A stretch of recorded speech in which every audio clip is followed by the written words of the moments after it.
সবাইকে প্রণাম, নমস্কার। সাপ্তাহিক গীতা পাঠের আসরে সবাইকে স্বাগত জানাচ্ছি। আমরা গুণত্রয় বিভাগযুগ চতুর্দশ অধ্যায়ে ছিলাম।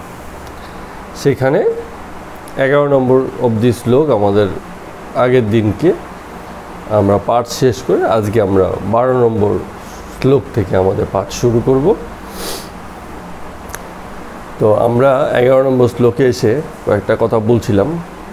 গুরুত্বপূর্ণ কথা ছিল যে সূত্রাদি শাস্ত্র, সূত্রাদি অর্থাৎ শ্রুতি জ্ঞান যে শাস্ত্রে পাওয়া যায়, বেদান্ত, উপনিষদ, গীতা, এই সংক্রান্ত এই ধরনের যেসব শাস্ত্র আছে সেসব জায়গাতে সিদ্ধান্ত আকারে পাওয়া যাচ্ছে অনেক কিছু। ঠিক আছে, মূল বিষয়বস্তুকে আবৃত করে এসব শাস্ত্র তৈরি হয়েছে। প্রকৃত জ্ঞান, ভিত্তিগত জ্ঞান, মূলীভূত জ্ঞান এইসব শাস্ত্রে পাওয়া যায়। আর পরবর্তীতে রচিত যেসব পুরাণাদি শাস্ত্রাদি আছে সেসব জায়গাতে তার ব্যবহারিক প্রয়োগ, কর্ম, নিয়ম, আচার এবং কখনো কখনো ঘটনার ছলে এগুলোকে প্রকাশ করারও চেষ্টা হয়েছে। তো সবচেয়ে ভালো হচ্ছে যে যদি আমরা গুণত্রয় সম্পর্কে জানতে চাই, আমাদের এ ব্যাপারে আমাদের অভিজ্ঞতাকে আরও পরিষ্কার করতে চাই, তাহলে আমাদের শ্রুতিজ্ঞানী আমাদের একমাত্র পঠিত হওয়া উচিত, শ্রুতিজ্ঞানী লব্ধ হওয়া উচিত, শ্রুতিজ্ঞানকেই আমাদের লক্ষ্য স্থাপন করা উচিত। তাতেই আমরা সবচেয়ে ভালো পরিষ্কার জানব জগৎ কারণ, জগৎ সৃষ্টি, জগৎ বিকাশ, জগতের পরিণতি, এসব বিষয়ে আমাদের জানা থাকবে বলে। হ্যাঁ, তো এখন 12 নম্বর শ্লোকে এসে শ্রীকৃষ্ণ ভগবান কি বলছেন। এখন যেহেতু 3টে গুণ বিষয়ের আলোচনা চলছিল জগৎ সৃষ্টির করণ হিসেবে, করণ মানে উপকরণ, জগতের সৃষ্টি হয়েছে তার মানে 3টে গুণকে আশ্রয় করে, সত্য, রজ, তম। তো আজকে আমাদের আলোচনাতে সত্য, রজ, তম 3টে গুণের যে বৈশিষ্ট্য সেগুলো সম্পর্কে শ্লোকগুলোতে পরপর বলা হচ্ছে। 12 নম্বর শ্লোকে যেটা বলছেন শ্রীকৃষ্ণ ভগবান, সত্য গুণের 3টে, সত্য না, এখানে রজগুণের বিষয়ে বলছে। রজগুণের 4টি লক্ষণের কথা বলছেন। রজগুণের যে রজগুণ কিসের উপর ভিত্তি করে রজগুণটা দাঁড়িয়ে পড়ে। তো কি বলছেন যে লোভ, গ্রিড, এক প্রকারের লোভ। কিছু লোভ মানে কি, কিছু একটা পাওয়ার ইচ্ছা, তীব্র বাসনা, সেটাকে আমরা লোভ বলছি। লোভ এমনিতে শুনতে খুব খারাপ শোনায়, কিন্তু লোভ হচ্ছে কর্মপ্রেরণার কারণ। লোভ থাকলে কর্মের প্রেরণা আসে, মানুষ কর্ম করতে উদ্যোগী হয় একটা পর্যায়ে। মানে স্থূলভাবে যদি আমরা দেখি, যে কোনো শরীরেরই লোভ যদি থাকে তাহলে সে কর্মে প্রবৃত্তি হয়। তো এখানে কথাটা বলেছ যে এই রজগুণের যে কারণ তার মধ্যে লোভ যেমন একটা আছে, 2 নম্বর কারণ হিসেবে বলছে যে সর্বদা কর্মে প্রবৃত্তি, কর্ম করতে চায় এবং সর্বকর্মে উদ্যম। এবং তার ভিতরে এইসব কারণে উদ্যম মানে হচ্ছে ইনিশিয়েটিভ, একটা কি আছে, একটা ভিতর থেকে একটা তার উৎসাহ আছে, যে উৎসাহের কারণে সে সেই কাজটা করতে চায়। যেমন গাছে ফল ধরে আছে, কত ছেলেই তো সেই ফল গাছে নিচ দিয়ে যাচ্ছে, সবাই গাছে উঠছে না। 1-2 বলছে চল ভাই গাছে উঠে যাই, উঠলেই ফল পেয়ে যাব। তার মানে ওর মধ্যে কর্ম উদ্যম, কর্মপ্রেরণা আছে। লোভ যেমন আছে, লোভ বাকিদেরও আছে, কিন্তু তাতে কর্মপ্রেরণার কথাটা কম, উদ্যমটা তাদের মধ্যে দেখা যাচ্ছে না। তো একদিন ফল পেরে খেলো, পরের গাছের ফল, আবার দ্বিতীয় দিন যাচ্ছে তার তলা দিয়ে, বলছে সেদিন তো খেলাম, তা দিয়ে কী দোষ হয়েছে, চল আজকেও আবার পেরে খেয়ে। তার মানে এখানে একটা স্যাটিসফ্যাকশন আসছে না, সন্তুষ্টি আসছে না, যে একদিন খেয়েছি ঠিক আছে, আমরা তো দেখেই নিয়েছি এই গাছের ফল কীরম হয় খেতে। সে খুশি হয়নি, সন্তুষ্ট হয়নি, তার মানে তৃপ্তি হয়নি। সে বলছে যে একদিন খেয়েছি ভালোই তো লেগেছিল, আবার একদিন খাবো, অতৃপ্তি রয়ে গেছে তার মধ্যে। এখন এরকম প্রতিদিনই ওই বাড়ির সামনে গাছে তলা দিয়ে যখন যায় গাছের ফল পেড়ে খায়। তো বাড়িওয়ালা তো ঘুমিয়ে থাকবে না সবসময়, মাঝে মাঝে জেগেও থাকবে। জেগে থেকে কী হয়েছে, তাড়া দিয়েছে, দৌড়ে পালিয়েছে। বলছে কি আমাকে এতখানি দৌড় করালে, ঠিক আছে কালকে দেখো কি করছি। পরের দিন গিয়ে গাছের গোড়ায় কেটে দিয়েছে। বলছে যা, এবার ফল তুমিও খেতে পারবে না, আমিও খেতে পারবো না। তার মানে কি হচ্ছে, এই যে এত কিছু হচ্ছে একজনের দ্বারা, কেন হচ্ছে? লোভ আছে, হিংসা আছে, কর্মপ্রেরণা আছে, কর্ম করার উদ্যোগ আছে, ঠিক আছে? তো এবং একটা জিনিসের অভাব সেখানে আছে, সেটা হচ্ছে শান্তি নেই। হ্যাঁ, কোনো কিছু করে তার শান্তি পাওয়া যাচ্ছে না, এমন লোভ। হ্যাঁ, বলছে এই বাড়ির গাছ তো কাটা হয়ে গেছে, চল তাহলে আরেক বাড়িতে যাই। সে বাড়ি গাছে উঠেছে, গাছ মরমর করে ডাল নিয়ে ভেঙে পড়ে গেছে, হাত পা ভেঙে এখন বাড়িতে বসে আছে, স্কুলেও যেতে হচ্ছে না, নড়তে চড়তে পারছে না, ফল খাওয়াও বন্ধ। তার মানে কী হচ্ছে, হ্যাঁ, শান্তি নেই। আবার শুয়ে শুয়ে প্ল্যান করছে, এবার যদি পাটা এবার ঠিক হয়ে যায়, এবার চলো এই এলাকায় যত গাছ আছে সব গাছের ফল খেয়ে নেব। কী হচ্ছে, লোভ, কর্মপ্রেরণা, কর্মের উদ্যম এমন যে সে শান্তি থাকতে পারছে না, তৃপ্তিও নেই, শান্তিও নেই, মনে কোনো শান্তির ভাব নেই যে আমি শান্ত হয়ে আছি। শান্তি মানে কি, শান্ত ভাব। যখন শান্ত ভাব জীবনে থাকে না, কেন থাকে না? কারণ তখন তৃপ্তি নেই, জীবনে তৃপ্তি নেই বলে সে তৃপ্তি পাওয়ার জন্য এগুলোকে করে বেড়ায়। আরেকটা বিষয় হচ্ছে যে এই রজগুণের বৈশিষ্ট্যের ভিতরে আরেকটা বিষয় পড়ছে বিষয় স্পৃহা। বিষয় মানে হচ্ছে জগতের বিষয়, যেসব বিষয় আমাদের ইন্দ্রিয় গ্রাহ্য, ইন্দ্রিয় আমাদের যেসব বিষয়কে জগতের অবজার্ভ করতে পারে, সে ব্যাপারে অভিজ্ঞতা নিতে পারে, সেসব বিষয়ে যেটা তার ভালো লাগে সেসব বিষয়ে ভীষণ রকম স্পৃহা। স্পৃহা মানে কি, আকর্ষণ, লোভ, ইচ্ছা, এইসব বিষয় থাকে, বিষয় স্পৃহা। এগুলো হচ্ছে রজগুণের লক্ষণ। যার মধ্যে রজগুণ থাকবে বেশি, এগুলো তার বেড়ে যাবে। তমগুণ বলেছিলাম কি, জড়তা।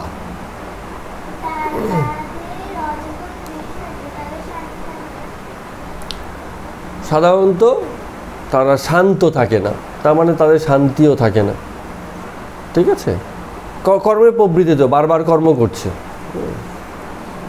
তো কর্ম করে করে আরও বেশি প্রতিষ্ঠা চাইছে, আরও বেশি ফল লাভ করতে চাইছে। ভালো কর্ম করতে পারে, সেটাও রজতার ভালো মন্দের যে উপাখ্যানটা, সেটা আমাদের রচনা। ভালো না মন্দ এটা আমরা রচনা করে দিয়েছি, কিন্তু রজতা ভালো মন্দ দেখে আসে না, এটা একটা গুণ যেটা কর্ম উদ্যোগী প্রত্যেকের মধ্যেই থাকে, ঠিক আছে? তো এইভাবে ব্যাখ্যা করেছেন। আমরা যে কথাটা বলছিলাম, তমগুণের বৈশিষ্ট্য কি?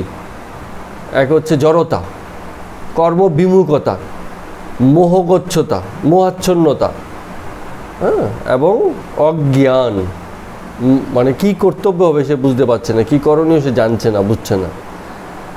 আর এখানে এইটাকে কনভার্ট করা যায় কিসে, রজগুণে। অর্থাৎ সে তখন কিছু বুঝে গেছে যে আমার এটা করতে হবে, তার মধ্যে সেই কর্মপ্রেরণা কাজ করছে, একটা লোভ কাজ করছে, বিষয়ের প্রতি একটা স্পৃহা কাজ করছে, তখন সে কর্মোদ্যোগী হয়ে গেল, এটা সেটা বিভিন্ন জিনিস করতে লাগলো। তো জগতের প্রতিষ্ঠা এই কর্ম স্পৃহা থেকে আসে। এইখানে কর্মেরই বাবা গুরুত্ব। কেউ কর্ম করছে না, লোকে তাকে মানে কি করবে না, মূল্যায়ন করবে না, বলবে কর্ম করছে, ঠিক আছে তাহলে। ও যেমন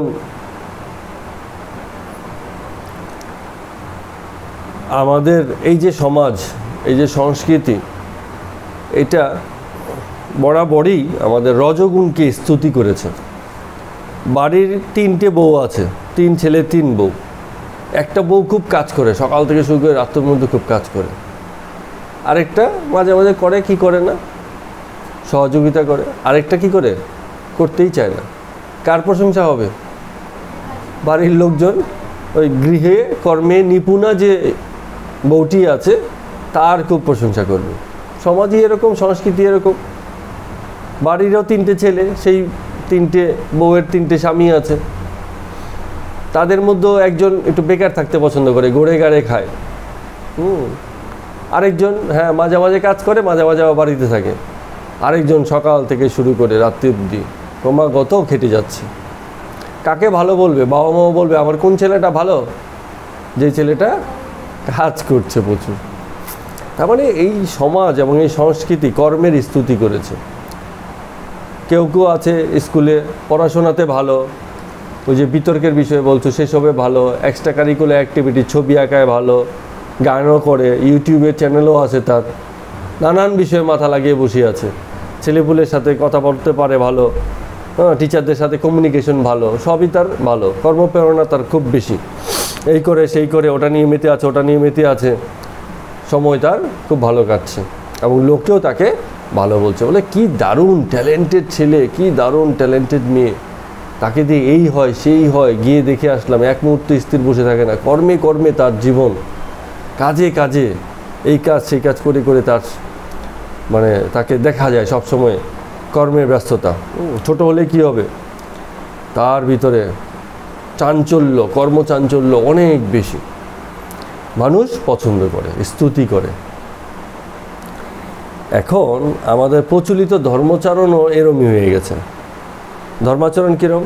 ওই যে দেখো ওই সাধুটা প্রতি সপ্তাহে একবার করে যজ্ঞ করে, সে প্রচুর পরিমাণে ঘিত দিয়ে কাঠ পুড়িয়ে বিশাল তার মানে আগুনের লেলিহান শিখা ওঠে, কি মন্ত্র ঝমাঝম ঝমাঝম মন্ত্র করছে, সংস্কৃত শ্লোক, খুব ভালো সাধু, ভালো ঠাকুর, মন্ত্র খুব ভালো পড়ে। আমাদের বাড়িতে যারা পুজো দিতে আসে, মানে সরস্বতী পুজো, লক্ষ্মী পুজো, নারায়ণ পুজো, এই পুজো সেই পুজো, আমরা বিভিন্ন পুরোহিত ঠাকুর মশাইকে ডেকে নিয়ে আসি, বলে টাস টাস উচ্চারণ করে মন্ত্র, আর কত রকম নিয়মকানুন মেনে পুজো করে, কত সময় নিয়ে পুজো করে, খুব স্তুতি হয়েছে। এখন এটা কি লোক দেখানো, দুটো পয়সা বেশি কামানোর জন্য, না তার ভিতরে ভক্তিভাব সত্যি সত্যি আছে? মন্ত্র যে উচ্চারণ করছে তার অর্থ বুঝেছে কিনা, বা অর্থও যদি বোঝে তাকে জীবনে প্রয়োগ করতে পেরেছে কিনা, বা শুধু পুজো পাঠ ছাড়া বাকি জীবন তার কীরম হয়? সারাদিন পুজো পাঠ ভক্তি নিয়ে কামাই টামাই হলো, রাত্রেবেলা গিয়ে ছুরিখানায় বসে গেল। ছুরিখানা কি? যেখানে মদের নেশা করা যায়, বসে গেল। খুব বড় ভক্ত, খুব ভালো ঠাকুর, ওকে দিয়ে পুজো করালে পুজো খুব ভালো হয়, রাত্রেবেলা ছুরিখানায় তার বসবাস। তো আমরা ধর্মচরণের ক্ষেত্রেও এই দেখেছি, লোকে তাই দেখে যা দেখা যায়, যা দেখা যায় না তা সে দেখতেও পারে না। তা দেখতে গেলে অন্তর্দৃষ্টি লাগবে।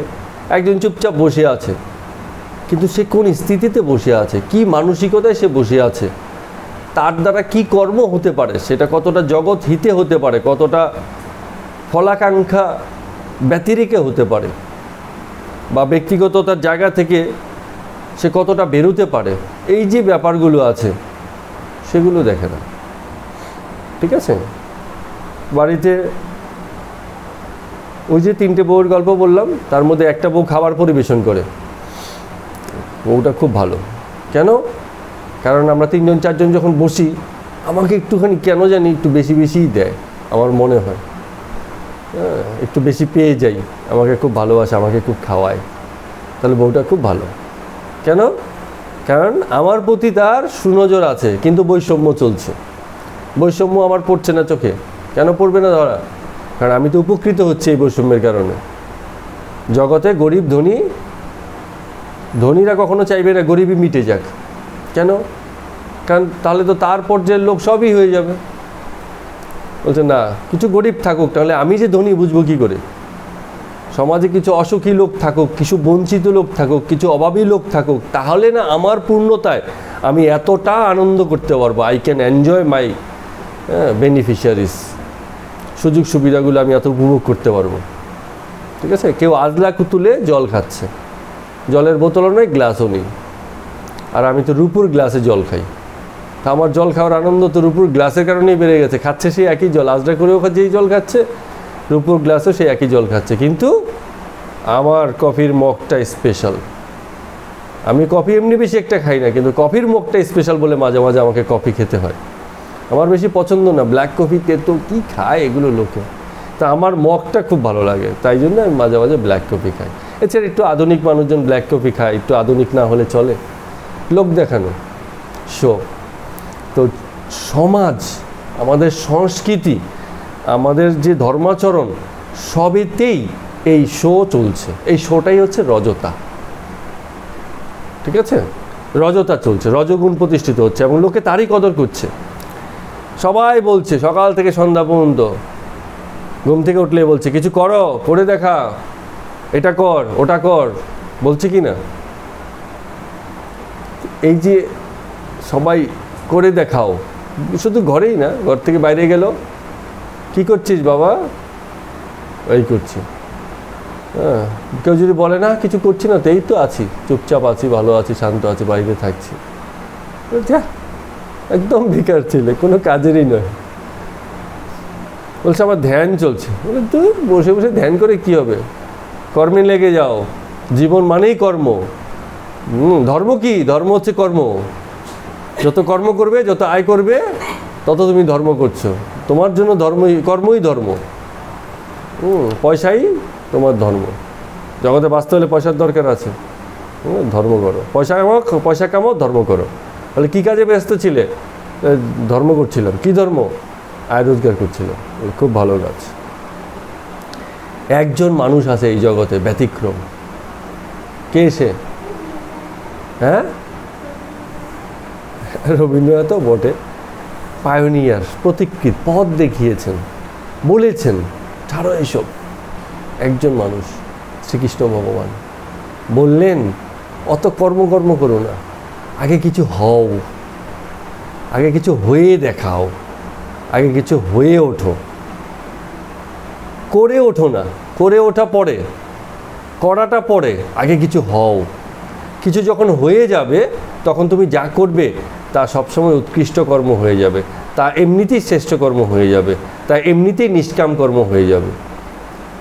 আর যতই তুমি কর্ম করো, তার মধ্যে যদি তুমি ইনভলভ হয়ে থাকো, তোমার স্বার্থপরতা, তোমার ব্যক্তিগততা, তোমার আশা আকাঙ্ক্ষা, লোভ, এসব যদি সেসব কর্মের মধ্যে ঢুকে থাকে, তুমি যতই কর্ম করো, সমাজে তোমার যতই প্রশংসা হোক, তোমাকে দিয়ে কোনো মঙ্গল কর্ম এই জগতের হবে না। জগৎ হিতে তোমার কর্ম হবে না, তোমার কর্ম হবে ব্যক্তিগত হিতে।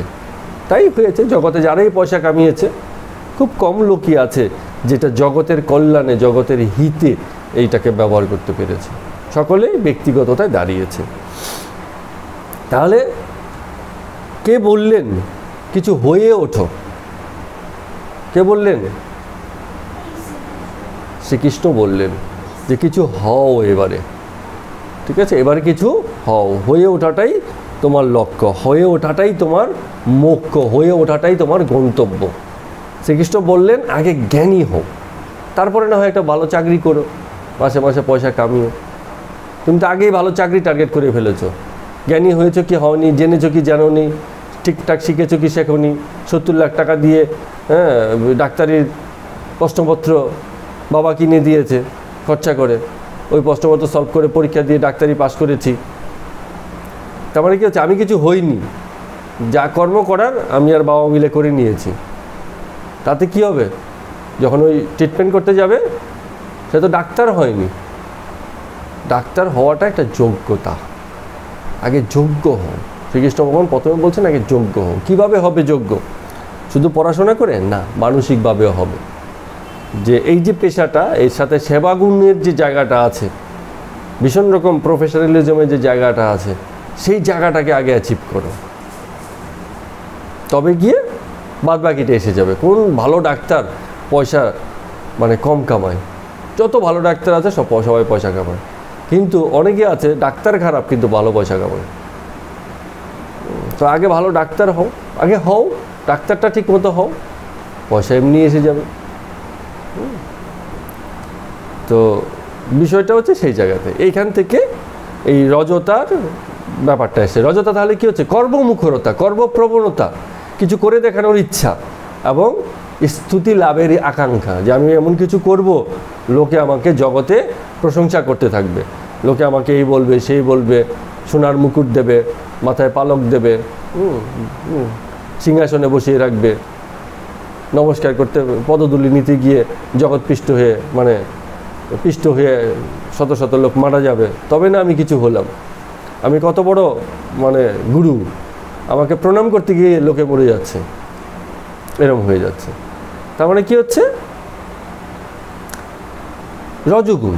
ঠিক আছে, গুরুর রজগুণ না, ওই যে প্রণাম করতে গিয়ে মারা গেছে তার মধ্যে রজগুণ। কারণ সে কর্মপ্রবণতা, সে চেয়ে একটু প্রণাম করে মাথায় দুলি নিয়ে এবারে যে বাড়িতে যে সমস্যাটা আছে একটু বুঝি দূর হয়ে যাবে এবার, গুরুদেবের কাছে যায়, বলে একটু মাথায় হাত বুলিয়ে দেন। বলে না আমি আশীর্বাদ করে দিয়েছি। বলে আশীর্বাদ করলে কাজ হবে না, একটু মাথায় পিঠে হাত বুলিয়ে দিন, ঠিক হয়ে যাবে।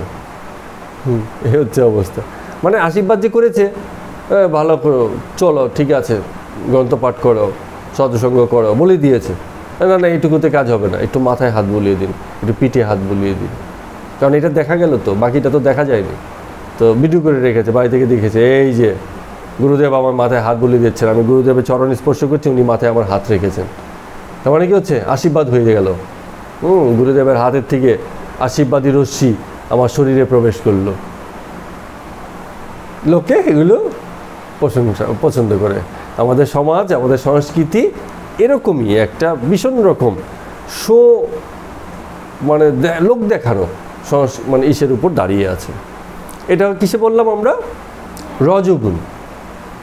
ঠিক আছে, এবার কি হবে? তমগুণ। তমগুণে কি বললো? যে তমগুণেরও এরকম 4টি লক্ষণ। তো হে কুরুনন্দন, শ্রীকৃষ্ণ ভগবান বলছেন 13 নম্বর শ্লোকে, তমগুণ বৃদ্ধিপ্রাপ্ত হইলে বিবেক ভ্রংশ। বিবেক বলে কিছু থাকে না। বলে পয়সা কামাও নিয়ে কথা, এবার পরিবেশ প্রকৃতি ধ্বংস হয়ে যাক, তাতে কি যায় আসে? আমি এমন একটা ইন্ডাস্ট্রি করব, তার থেকে বিলিয়ন বিলিয়ন টন জল বেরোবে। কিসের জল? রাসায়নিক মিশ্রিত জল। কোথায় ফেলবো? ফেলবো তো ড্রেনেই, কিন্তু ড্রেন আস্তে আস্তে গড়িয়ে গিয়ে নদীতে পড়বে। আবার কি করব? আমি একটা রিফাইনিং যন্ত্র বসিয়ে দেব। আমার তো শ্রমিক আছে 500 জন, ওরা জল খাবে কোথা থেকে? একটা রিফাইনিং মেশিন বসিয়ে দিয়েছি, সেই জলটা কালেক্ট করে রিফাইন করে আবার শ্রমিকদেরকে খাওয়াচ্ছি। আমি দূষিত করছি, আমি আবার পরিষ্কার করছি। তো আসল ব্যাপারটা কি? আসল ব্যাপারটা পরিষ্কার এবং দূষণে নেই। আসল ব্যাপারটা হচ্ছে কামাইয়ে, যে আমি কি করতে চাই, আমার বিবেক বলে কিছু নেই। যে কোনোভাবে হোক, মানুষকে ঠকিয়েও হলো, মিথ্যে বলেও হলো, মিসগাইড করেও হলো, আমার পয়সা চাই, আমার ইনকাম চাই। ফলে আমার বিবেক পুরোপুরি ধ্বংস হয়ে গেছে। তো এইটা হচ্ছে তমগুণের লক্ষণ, যখন বিবেক বলে কিছু থাকে না। এরপরে কি আছে? জড়তা, নিরুদ্যমতা। আমার মাঝে মাঝে কিছুই ইচ্ছে করে না, চুপচাপ বসে থাকি, ঝিমুই বসে বসে। তন্দ্রাচ্ছন্নতা, ঘুম তো ঘুম মানে কি? আমি লম্বা হয়ে শুয়ে ঘুমিয়ে পড়েছি। আর তন্দ্রাচ্ছন্নতা কি? আমি বসেই আছি, সজাগই আছি, ওর কথা শুনছি আর মাঝে মাঝে ঝিমুচ্ছি। তন্দ্রাচ্ছন্নতা কিছুতেই নেই, না সজাগ না ঘুম, কোনোটাই নেই। মাঝামাঝি একটা জায়গাতে দোলা চলে, একটু সজাগ হচ্ছে, হ্যাঁ ঠিক আছে চল, আবার একটু পরে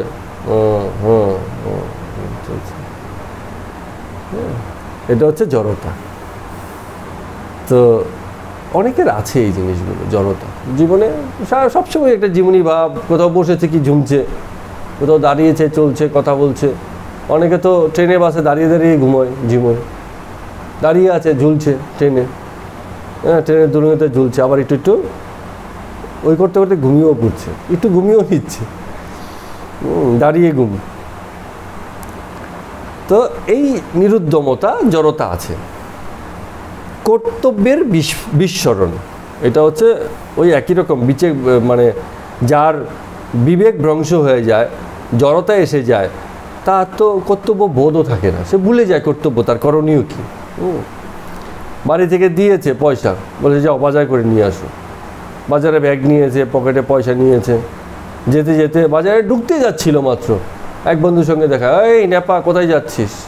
নেপা ঘুরে দাঁড়ালো, বলে কিরে কী করছিস? বলে তো চা দেবো। আরে চা খা, এই চা দেবো ওকে একটা। চা খেলো, ওটা বিস্কিট খেলো। আরে নেপা জানিস ওই হয়েছে সেই হয়েছে। বলে কী বলছিস? চল তো দেখি তো কী বলছি, আসলে কী হলো ঘটনাটা। তো বাজার করতে গেছে সকাল 9টায়, 11টা বেজে গেছে, নেপার সাথে গল্প চলছে। ও এসছিলাম একটু বাজারে, যাই গিয়ে করি একটুখানি। 12টা বাজে বাড়ি এসছে, বাড়ির গিন্নি কী করছে, 9টা বাজে থেকে বসে বসে অপেক্ষা করছে কখন বাজার নিয়ে আসবে, কখন রান্নাবান্না করবে। তার তো আর মানে অপেক্ষা করার জো নেই। 2টো বাজলেই তো লোকে বলবে এবার খাবার দাও। তো এইটা হচ্ছে মানে কর্তব্যের বিস্ফোরণ হয়েছে। কোথায় যাচ্ছে, কি করছে, করতে যাচ্ছে একটা, করে ফেলছে আরেকটা, অন্য কাজে ব্যস্ত হয়ে যাচ্ছে। আমাদের এরকম হয়, মোবাইল আমাদের ঠিক এরকম বুদ্ধি নাশের জায়গায় নিয়ে যায়। কিছু একটা করব, ঠিক আছে, মোবাইলটাকে সরিয়ে রাখতে গেছি, কী করছি, মোবাইলের কোনো কাজ নেই, মোবাইলটাকে সরিয়ে রাখতে গেছি, কী করলাম, একটু টাইম দেখলাম। আচ্ছা টাইম দেখলাম তো, আচ্ছা কিছু স্ক্রল করে ভিতরে ঢুকি, আচ্ছা দেখি তো এটার ভিতরে যাই, আচ্ছা আচ্ছা এই এই এই এখান থেকে কিন্তু কী হয়ে গেল, যেই কাজে যাচ্ছি, যেই কাজটা করবো বলে এগিয়েছি, সে পেন্ডিং হয়ে আছে। বাসাতে বাড়ি থেকে বলা হচ্ছে মোটর বন্ধ করে আসো, আমি তো মোবাইলে লিপ্ত, ওখানে জল পড়ে ভেসে যাচ্ছে, রান্নাঘর ভেসে যাচ্ছে, বাথরুম ভেসে যাচ্ছে, বলে আর বন্ধ করতেই তো ভুলে গেছি, রাখ রাখ রাখ মোবাইল, চল এবার বন্ধ করি গিয়ে। তার মানে কি হচ্ছে, বিস্মরণ হয়ে গেছে। এই মুহূর্তে যা করণীয়, এই মুহূর্তে যেটা আমার এই মুহূর্ত দাবি করে, সেটা ভুলে যাওয়াটাই হচ্ছে কর্তব্যের বিস্মরণ হওয়া। এখন এই মুহূর্তে কী দরকার, ঘুমানো দরকার, ঘুমো, এটাই তোমার কর্তব্য। এই মুহূর্তে খাওয়া দরকার, এখনই খাও। এই মুহূর্তে কাজ করা দরকার, এখনই কাজ করো, কোনো পেন্ডিং বলে কিছু নেই। রাতে 3টা বাজে মনে পড়েছে এটা করা উচিত, যদি মনে হয় তখনই করা উচিত তখনই করো, নাহলে পরের দিনের জন্য রাখো, সকালে ঘুম থেকে উঠে প্রথমেই করো।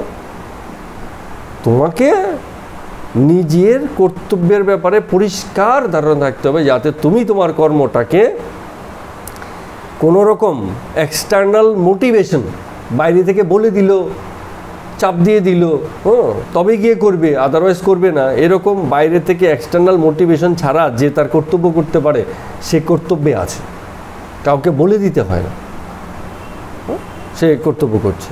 কিন্তু এই কর্তব্য বোধটা যার তমগুণ, তার হারিয়ে যায়, মিসগাইড হয়ে যায়, দূরে দূরে সরে যায়, থাকে না এক জায়গাতে।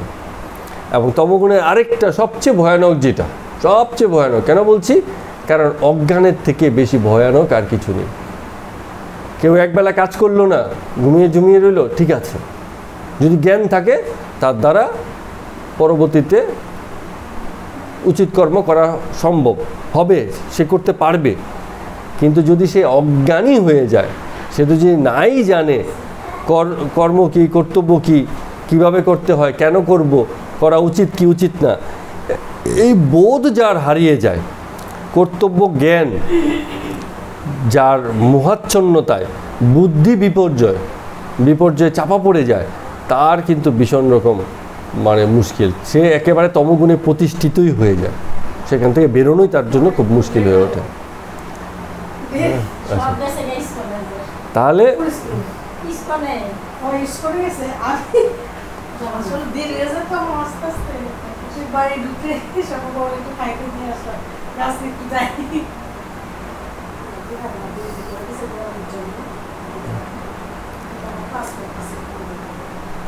তাহলে দেখা গেল যে সবচেয়ে তমগুণের যে 4টে বৈশিষ্ট্যের কথা বলা হলো, সবচেয়ে ভয়ানক বৈশিষ্ট্য কোনটা? হ্যাঁ, অজ্ঞান। হ্যাঁ, অর্থাৎ মোহাচ্ছন্নতা এবং অজ্ঞান, এই দুটো হচ্ছে এই আমাদের এখন চলছে গুণত্রয় বিভাগ যুগ, 14 অধ্যায় গুণত্রয় বিভাগ যুগ। সেখানে 13 নম্বর শ্লোক আমরা পড়ছি, সেখানটায় তমগুণের লক্ষণ বলা হচ্ছিল, তার মধ্যে সর্বশেষ লক্ষণটা যেটা আছে, এবং সর্বশেষ এবং সর্বোৎকৃষ্ট, সবচেয়ে শক্তিশালী, প্রভাবিত করার মতো লক্ষণ হচ্ছে মোহাচ্ছন্নতা। বিষয়ের প্রতি আমাদের কোনো মানে পরিষ্কার ধারণা নেই, জ্ঞান নেই, কনসেপ্ট নেই, এবং সেই সব যদি না থাকে তাহলে বুদ্ধি বিপর্যয় হয়ে যায়, আমাদের বুদ্ধি তখন কাজ করে না। তখনই আমরা কি করি, কর্তব্যের ভুল প্রয়োগ করি, ওর কাছে চলে যাই, বলি এই তো সমস্যা হয়ে গেছে, ওই বাবার কাছে যাই, ওই মায়ের কাছে যাই, ওই মন্দিরে একটু যাই, একবেলা উপোস করে গিয়ে এই পুজোটা দিয়ে আসি, যদি আমাদের কেটে যায়। তার মানে কি হচ্ছে, কি করব সে বুঝে উঠতে পারে না। একটা সময় আসে যখন সে কি করব বুঝে উঠতে পারে না, এবং তার করণীয় সম্পর্কে সে জানে না, তখন ওর আশ্রয়ে যায়। যেটা একটু আগে বলছিলাম, একটু মাথায় হাত বুলিয়ে দিন, একটু পিঠে হাত বুলিয়ে দিন, বলে আশীর্বাদ করে দিয়েছি, বলে না তাতে কাজ হবে না, শুধু আশীর্বাদে কাজ হবে না, একটু হাত ফাত বুলিয়ে দিন, তাহলে আমিও বুঝতে পারলাম যে হ্যাঁ এবার একটু কাজ হচ্ছে। এরকম।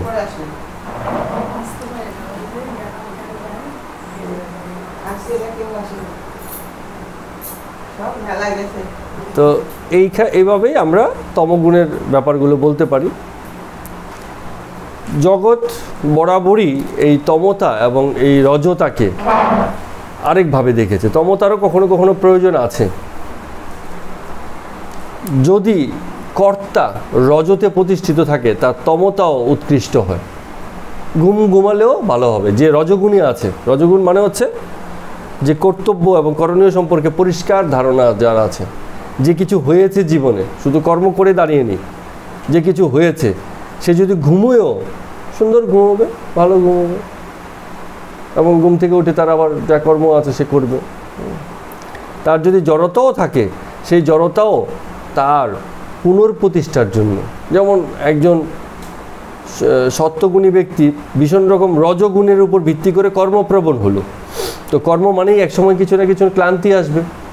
তো সে যে ক্লান্ত হলো এবং তারপরে সে জড়তার আশ্রয়ে বা তমতার কারণে সে ঘুমুলো বা রেস্ট নিল, তাতেও তার পুনর্প্রতিষ্ঠা হয়। কীরকমভাবে হয়? কারণ সে জানে এই মুহূর্তের জড়তা পর মুহূর্তে আবার কর্মপ্রেরণা এবং সত্যতে প্রতিষ্ঠা হবে। অর্থাৎ সত্যগুণের সাপেক্ষেই সেসব জড়তার ব্যবহার হলো। তো এই জন্য শ্রীকৃষ্ণ ভগবান বারবার বলছেন, অর্জুনকেও বলছেন, জগৎবাসীকেও বলছেন যে আগে কিছু হও, শুধু জড়তাই দেখো না। ওই যে সেদিনকে দেখছিলাম, মানে বিশ্বকাপ জিতেছে ভারত, জিতে ওই যে ক্যাপ্টেন কাপকে একেবারে বুকে জড়িয়ে রেখেছে। আবার অস্ট্রেলিয়ার ক্যাপ্টেন একটা চেয়ারে বসে সেই কাপের উপর পা তুলে বসে আছে।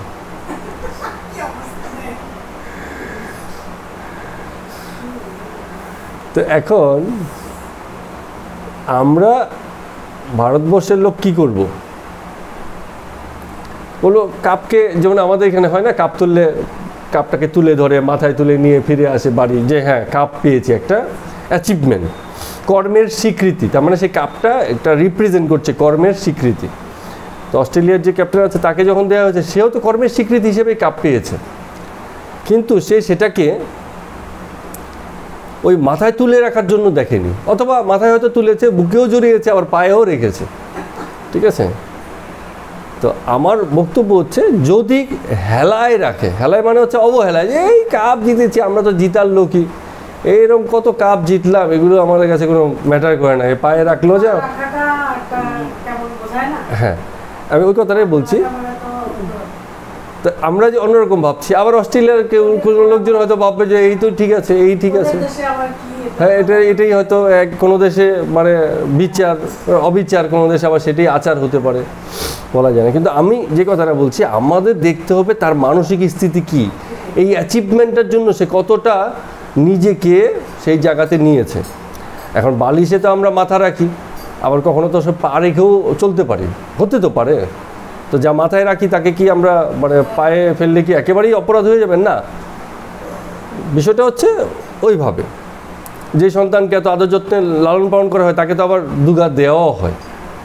হ্যাঁ, লাতও তো মারা হয়, একদম লাত মেরে ঘর থেকে বার করে দেয়, আবার বিকেলবেলা ডেকে নিয়ে আসে। হ্যাঁ, আবার বিকেলবেলা ডেকে নিয়ে আসে, আয় আয়, রাগ করিস না, চল খেতে হবে, শান্তভাবে থাক, তোর ভালোর জন্যই করেছি, এরকম বুঝিয়ে বুঝিয়ে চলছে। তো এখানে বারবার বলছি, মানুষ কি করে ওই ভুলটাই করে, ওই যে পারে গেছে, এরা তো আসলে ঠিক নয়, অস্ট্রেলিয়া জাতিই খারাপ, দেখতে হবে সেটা না, ওটা কর্তার স্থিতি দেখতে হবে। আমরা কিন্তু সেই কর্তাকে জানি না, সে ভালোবেসেই পারে খেয়েছে নাকি ঘৃণা অবহেলা থেকে করেছে, এটা আমরা দেখে বুঝতে পারবো না। আমরা ভাবছি যে এটাকে খারাপ ভাবছি, হ্যাঁ সেটাই। কিন্তু গীতা এবং শ্রীকৃষ্ণ বরাবর কর্তার স্থিতিকে দেখার চেষ্টা করেছে, কর্তা কি করছে সেটা দিয়ে তার বিচার করেনি, সে কোন জায়গাতে দাঁড়িয়ে থেকে করছে সেটা কি করছে। যেমন কোনো তেমন গুরুদেব হয়তো একটা শিষ্যকে একটা চড়ও মারতে পারে, তার মানে কি হচ্ছে, আমি বলবো শিষ্য তো সেন্টিমেন্টাল, কি গুরুর কাছে গেছি, আমাকে আরো কোথায় সান্ত্বনা দেবে, আমাকে দুখানা চর মেনে দিল, হ্যাঁ এমন গুরু নেই, কত গুরু আছে জগতে, চল অন্য গুরুর কাছে যাও, এই গুরু ঠিক নেই। তো গুরুর স্থিতিটা যদি কেউ না বুঝতে পারে, সেই মুহূর্তে না বুঝতে পারে, তাহলে তো ভুল হয়ে যাবে বারে বারে।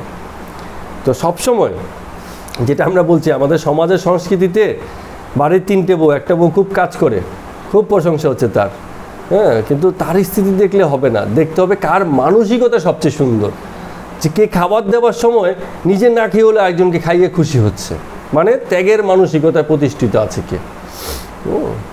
তো যে বউটা সারাদিন খাটাখাটনি করছে, সে তো বলছে প্রচুর খাটলাম, এই গোষ্ঠী শুধু লোককে খাওয়া বলে রান্না করলাম, এখন আমার খাবারটা আমি একটু আগেই সরিয়ে রাখি, পরে ভাগে পাই কি পাই না।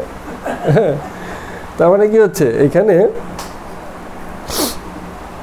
মানসিক বারবার শ্রীকৃষ্ণ ভগবান বারবার বলছেন যে তুমি আগে তোমার মানসিক স্থিতিটা দেখো, তুমি কোথায় দাঁড়িয়ে আছো, তুমি কি মানসিকভাবে এই জগৎকে দেখছো, তার মূল্যায়ন করছো, কি মানসিক স্থিতি থেকে তুমি কর্ম করছো, এবং আরেকজনকেও সেভাবেই মূল্যায়ন করো তার মানসিক স্থিতি কি। একজন ফার্স্ট হয়েছে, গোল্ড মেডেল পেয়েছে, স্কুল থেকে মানে করা হচ্ছে, পুরস্কার দেওয়া হচ্ছে, রাজনৈতিক নেতারাও পিছিয়ে নেই, মঞ্চ করে তাকে ডেকে পুরস্কার দেওয়া হচ্ছে। আরেকজন তেমন কিছু না, অ্যাভারেজ রেজাল্ট, কিন্তু দারুণ মেধাবী ছেলে, কথা বলে এত ভালো লাগে তার সঙ্গে, জানে খুব সুন্দর, গভীরতা আছে।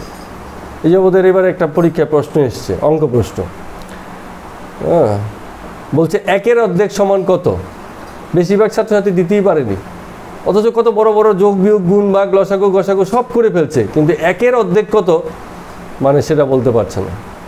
1-এর অর্ধেক হাফ বা 1/2 অংশ, এই বেসিক জিনিসই তার মাথায় ঢোকেনি, কারণ সে তো গদবাধা পড়েছে।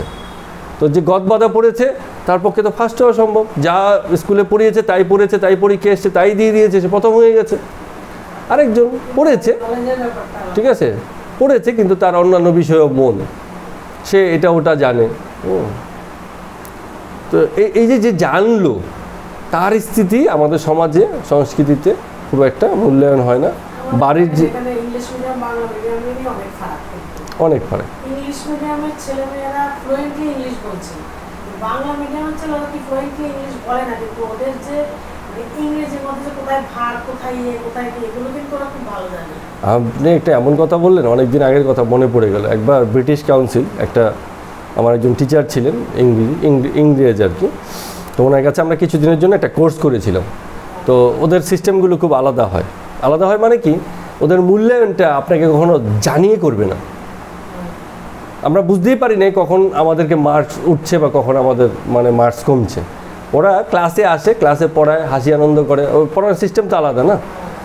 ওই যাই কিছু বুঝালো, এই করলো, বিভিন্ন গল্প করলো, এই করলো, একই উদাহরণকে বারবার দেখালো, এইভাবে এইভাবে সবাই মিলে উচ্চারণ করলো, গান গাইলো, এরকম করে করে ক্লাস শেষ। এর মধ্যে যেসব ছাত্রছাত্রী বসে আছে, করছে, অংশগ্রহণ করছে কি করছে না, ওরা ওখান থেকে মার্কিং করে ফেলছে। যখন আমাদের রেজাল্ট হয়েছে, ফল দিয়েছে, সার্টিফিকেট দিয়েছে, তখন দেখি এইসব বিষয়গুলো আসছে।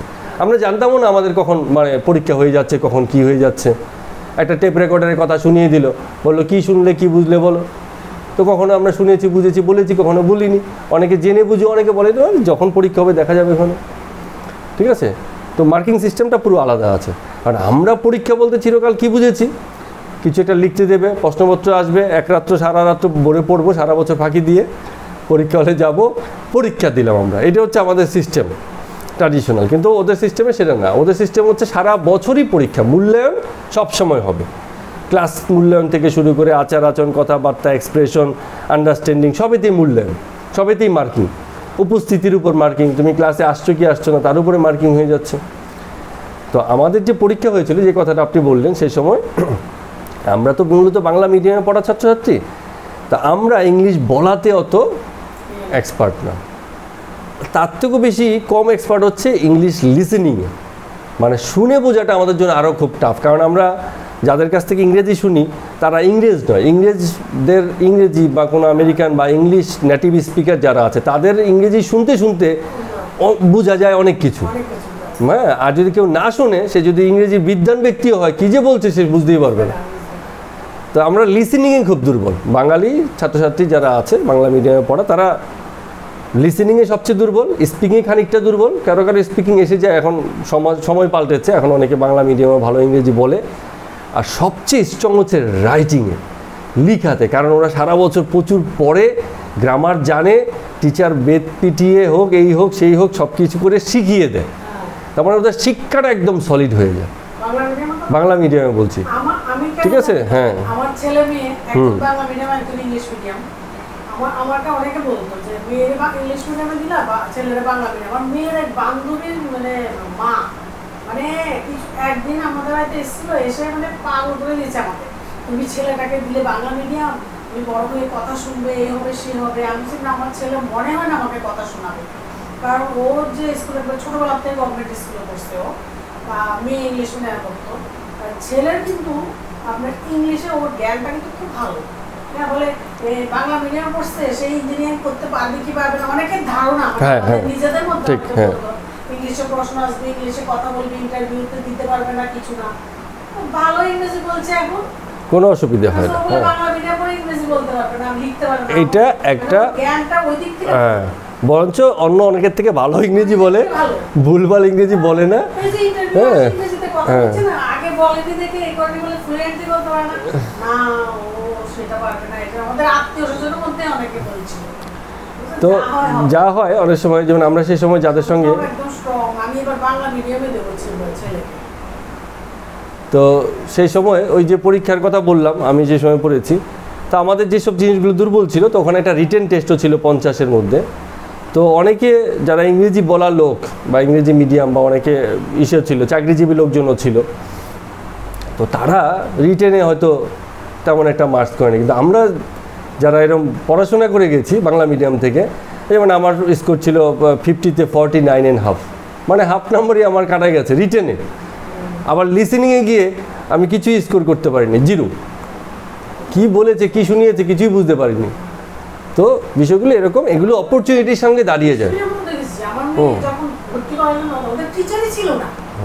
ওরা কি পড়াইবো, মানে ওরা নিজেরাই ঠিকঠাক মতন ই করতে পারে না একদম। আমার ভাইয়ের মেয়ে এটা কারমেলে করতো, কি নাম করা স্কুল, আমার ভাইয়ের বলছে ওই কি কোয়ালিফিকেশন ওদের কি জানি না, ঠিক মতন মানে অঙ্কগুলো পারাতে পারছে না। তাহলে দেখুন অবস্থা, একদম কাঁচা। আমার না, ওই ইংরেজিটাই একটু ঠিকঠাক বলে পরিবেশের কারণে, আর বাকি অনেক জায়গাতে অনেকেই থাকে ইংলিশ মিডিয়ামে পড়েও প্রচুর স্টুডেন্ট আছে, এত টাকা খরচা করে অ্যাভারেজ রেজাল্ট, কিছুই হয় না, শেখাও হয় না, রেজাল্টও হয় না, কোনো কিছুতেই থাকে না তারা, দুঃখজনক।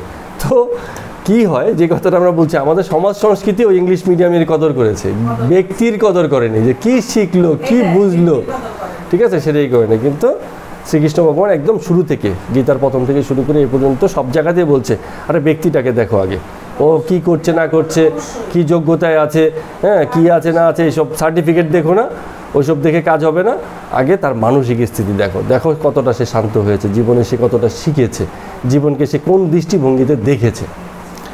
দুঃখজনক হলো সত্য, অপর অনেক ধর্ম, মানে যেসব আব্রাহামিক ধর্ম আছে, প্রত্যেকটা ধর্মই কর্মের উপর দাঁড়িয়ে আছে। মানে তুমি কিছু করবে, প্রার্থনা করবে, এই করবে সেই করবে, যা কিছু করবে, করলে পরে তুমি পুণ্য পাবে। কিন্তু গীতা পুরো আলাদা জায়গা থেকে আছে, মানে তুমি কিছু হলেই পুণ্যবান হয়ে গেলে তোমার, হ্যাঁ হ্যাঁ, কারণ এখানে ওই বাইরে বাইরে মূল্যায়ন করেনি, বারবার কর্তার জাগরণ দেখতে চেয়েছে, বারবারই বলেছে তুমি কিরম জাগরিত হলে, তোমার কর্তা জাগলো কিনা, বিচার বুদ্ধি জাগলো কিনা, তবেই ঠিক আছে, বাকি আর ঠিক নেই। একজন বছরে কি হয়, পুজোর আগে নাম লিখে নেয়, চলো সেদিনকে আমরা শাড়ি দেব, দান করব, এই করব, নগদ অর্থ দিয়ে দেব, সেই ভিড়ে পিষ্ট হয়ে 2-4 জন আবার মারাও যায়, এরকম অবস্থা। তো এরকম দানের দরকার নেই, এই দানে জীবনের পরিবর্তন আসে না। আরেকজন আছে স্টেশনে বসে নিরক্ষর বাচ্চাদেরকে রাতের বেলা শেখায়, আছে না, উৎকৃষ্ট কর্ম, উৎকৃষ্ট দান হচ্ছে সেখানটা, ঠিক আছে। সেদিন তো একটা দেখেছি ফেসবুকে, সত্যি মিথ্যে সব জানি না, ওই একজন ট্রাফিক কনস্টেবল গাছতলার নিচে কয়েকটা অনাথ শিশুদেরকে, পথ শিশুদেরকে বসিয়ে ওই ওনার ডিউটির ফাঁকে ফাঁকে একটু একটা, এই তোরা এটা লিখ, আমি একটু ডিউটি করে আসছি, আবার একটু বাদে এসে দেখছে এইটা এইভাবে হয়, আবার চলে যাচ্ছে, ঠিক আছে। তার মানে কি হচ্ছে, তার কর্মমুখরতা কিসের উপর দাঁড়িয়ে আছে, একটা বিবেক, একটা চেতনা, হ্যাঁ, একটা শিক্ষা বা কিছু একটা পরিবর্তনের জন্য, মূলগত পরিবর্তন, অর্থাৎ উপরি না, একবেলাকে খাইয়ে দিলাম। হ্যাঁ, আমরা যেটা হয় আর কি, বিভিন্ন জায়গাতে খেতে গেলে কি হয়, গৃহস্থ এসে বলছে যে খাবার ঠিক আছে, ভালো হয়েছে তো। তার মানে কি হচ্ছে, উনি খোঁজখবর নিচ্ছেন ঠিকঠাক খেলো কিনা, উদরপূর্তি ঠিকঠাক হলো কিনা, তৃপ্তি হলো কিনা, ভালো কুক দিয়ে রান্না করিয়েছি, ওইখান থেকে কলকাতা থেকে নিয়ে এসেছি, এত এত ঘি ঢেলেছে, স্বাদ না হয়ে যাবে কোথায়। কিন্তু মূলিগত পরিবর্তন হয়নি, একবেলা খেয়ে ও কদিন আর ঘিয়ের গন্ধ হাতে থাকে, ধুয়ে গেল তো ধুয়ে গেল, ভুলেই গেল। কিন্তু স্মৃতিতে মনে থাকে, পরের বছর না খাওয়ালে ওরমভাবে আগের বছর ঠিকঠাক খেয়েছিল, এবছর ঠিক হয়নি, মানসিকতাই হয়ে গেছে, কিপটি হয়ে গেছে, আগের মতো খরচা করছে না।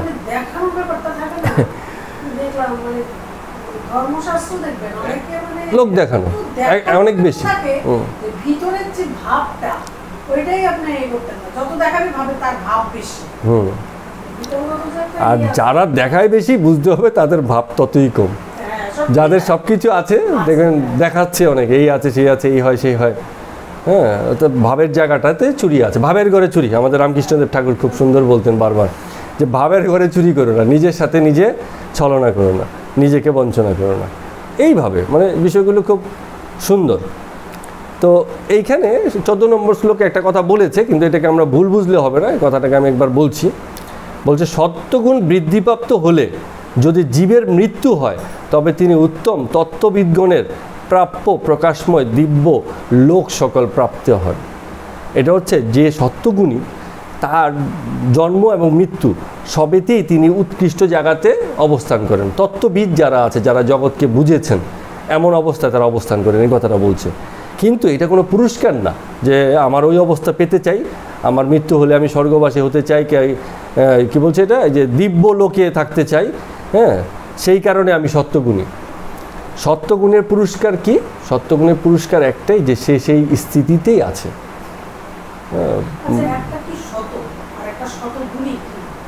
সত্য একটা হচ্ছে সৎ, সৎ হচ্ছে যার স্থায়িত্ব আছে, আর সত্য হচ্ছে একটা গুণের নাম।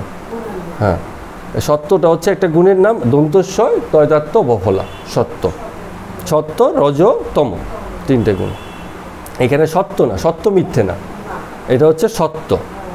হ্যাঁ, সত্য সঠিকতার উপর দাঁড়িয়ে আছে। কি সঠিক সেটা তুমি বোঝো, আগে বুঝে বসে থাকো, এবার কিছু করতে হবে না।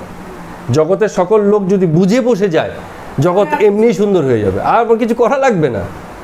ওই যে যেটা বলেছিলাম, গেল দিনকে একটা কথা বলেছিলাম, যে একটা দেশে খুব আইন শৃঙ্খলা কড়াকড়ি, কারণ সেখানে চোর আছে, অপরাধী আছে, আবার খুব স্ট্রিক্ট পুলিশ বিভাগ আছে।